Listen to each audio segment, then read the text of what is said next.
Bon les gars, cette semaine, on a vu depuis même plusieurs semaines que le marché continuait à monter alors qu'on était censé avoir touché le fond du trou, d'avoir des nouvelles économiques qui sont au ras des pâquerettes, qui sont très mauvaises depuis plusieurs semaines au niveau de l'économie américaine, des emplois, des chiffres d'affaires de toutes les entreprises. Pourtant, on est toujours en train de monter. Donc a priori, ce serait comme la Banque centrale américaine qui injecterait énormément de monnaie. Et là, Pour les vendredi, États-Unis. ouais, aux États-Unis, mais aussi dans d'autres pays qui font du quantitative easing. Et là, aux États-Unis, vendredi, on a eu d'un seul coup un gros drop la journée de vendredi. Et ce serait suite au discours de Jérôme Powell et encore à d'autres résultats qui seraient mauvais. Alors, à quoi on pourrait s'attendre par rapport à ce genre de nouvelles? Est-ce qu'on pourrait continuer à descendre? Est-ce que le marché va continuer à être content de voir de la liquidité qui s'injecte?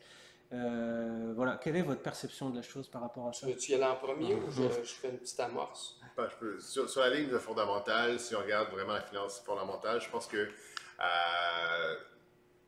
encore une fois, tout ce qui va rester les titres à revenus fixes comme les obligations font qu'il va y avoir un surengouement pour les actions. Donc, ça va repropulser les marchés comme ça ne devrait pas le faire dans un système traditionnel. Si on parle de liquidité, effectivement, ça aussi, ça va avoir un effet.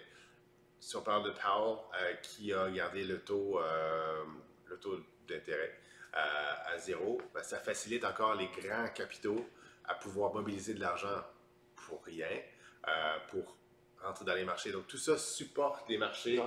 vers le haut. Est-ce que c'est justifiable? Non. Je pense que justement cette semaine, on a vu une rétraction qui est due justement à des faits fondamentaux. Puis quand on parle de finances traditionnelles avec des fondamentaux, encore une fois, ce qu'on voit, c'est qu'on prend la valeur d'une action, puis cette valeur-là est associée à ce qu'on prévoit que cette action-là va faire sur 16, 18 ou 20 ou 21 ans dans le futur. Forward earnings. Puis là-dessus, ben là, on sait que cette année, justement, il va y avoir une contraction parce qu'on a moins de gens qui vont être sur le marché, il va y avoir moins d'achats que prévu.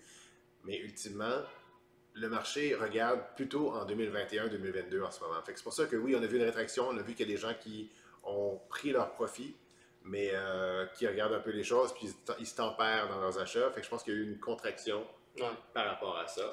Ben, c'est sûr que quand la Banque centrale, cette année, elle a baissé, je pense qu'on est, là, on est stable, mais elle a baissé 2 ou 3 fois ses taux. Donc, au début, ça a été bien perçu parce que c'était une façon de refouetter l'économie. Là, actuellement, je pense que pour les gros joueurs, quand je parle des gros joueurs, je pense des institutionnels, tout le monde est conscient avec les chiffres réels qu'on a que si on garde finalement les taux d'intérêt aussi bas, c'est parce qu'il n'y a plus d'eau au moulin. Ouais. Donc, j'ai l'impression, comme tu dis, il y a eu une reprise de profit.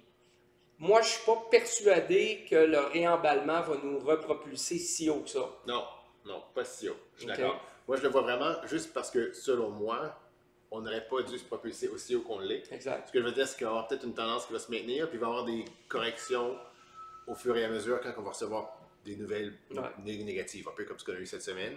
Mais malheureusement, de par 30 millions de sources qui font que les marchés sont surpropulsés en ce moment, ils vont rester quand même élevés. Ouais. C'est Trop possible. élevés, du moins. Moi, j'ai l'impression qu'on va avoir des tests qui vont se faire à certains niveaux qu'on ne connaît pas nécessairement encore. On va voir assez rapidement jusqu'à où on peut aller trop loin. Parce qu'on va, comme John disait, on est là où on ne devrait pas être. Les marchés sont déjà beaucoup plus forts, hormis là, la rétraction de vendredi. Les marchés sont beaucoup plus forts qu'ils devraient l'être dans la réalité. Je pense, moi, qu'éventuellement, la réalité va nous rejoindre au galop, qu'éventuellement, on va voir les rétractions s'installer, et là, la panique va commencer à embarquer. Moi, il y a plusieurs mois, il y a 3 mois, au début du COVID, je disais aux gens, non, c'est pas une récession, c'est une dépression qui ne dit pas encore son nom. Donc, malgré le fait qu'actuellement, on est venu concurrencer les ISI du marché il y a plusieurs mois, des mois passés, malgré le fait que Facebook a même battu son ISI et tout, Ouais. OK? Je pense que globalement, on est un peu comme en 2006-2007, avant qu'il y ait l'espèce de crash. On est sur une espèce de hype qui est démesurée et c'est une vague qui est, pour moi, c'est pas une vague solide, c'est une vague de vide. Il y a une surenchère, on est dans une pure bulle spéculative. Puis j'ai l'impression que quand ça va péter solidement. Maintenant, ça va-tu se faire demain matin? De quelle façon ça va se faire? Ça, c'est le flou artistique. Donc, Moi, c'est ce que je pense, là, globalement.